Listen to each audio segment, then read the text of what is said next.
went wrong against Ross County. What would be your evaluation now, 24 hours on? I still think what I said after the game is we never raised the tempo of the game. You know, attacking wise, we didn't get the ball, you know, into our dangerous players quick enough, and obviously didn't exploit that. And you know, I thought we defended okay. I thought the back four was fairly solid. I don't think our goalkeeper had too many saves to make. You know, so I just felt we had to start the game in a really positive manner, and we didn't. It just took us too long to get going. We probably only really got going after they scored.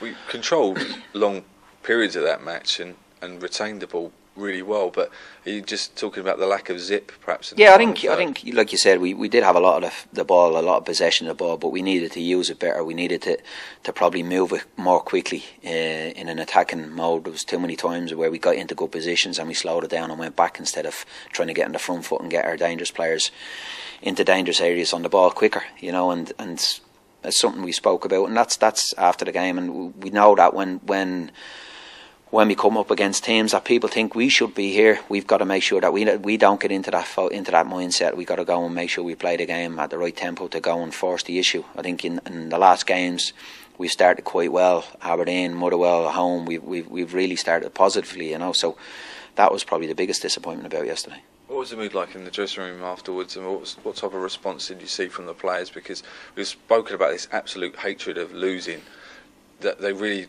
hate getting beat. So, I mean, how are they going to respond, do you feel? I think they'll respond like they normally do. They're a good bunch of players and they're honest, and they'll know yesterday themselves they were very disappointed after the game, and you know, it's making sure, because the game's come around thick and fast now, we've got to analyse it and look at it, but we've also got to get them focused for Saturday, which is a massive game, and get them up and at it tomorrow in training to make sure that they are focused on the job in hand. There's no bigger game to come into after a defeat, and it's got to give everybody a lift, big crowd here, and go and enjoy your football. We've got to go and play on Saturday, and I think the important thing with Celtic is you retain the ball, you keep the ball, and you move it about. And you know, we when we do get into dangerous areas, like I said, we utilise that what we have. We've got goals all over the team from midfield forward. We've got to make sure that we exploit that at times. As a manager, just how frustrating is it though to have an off day like that against Ross County? It kind of unravels so much of the hard work that's been put in over the course of the season, digging in for a point at Parkhead, digging in at St Johnstone, all of that graft. It's horrible. Yeah, it's disappointing, because we spoke after the game in Kilmarnock where we felt we'd done enough to win the game.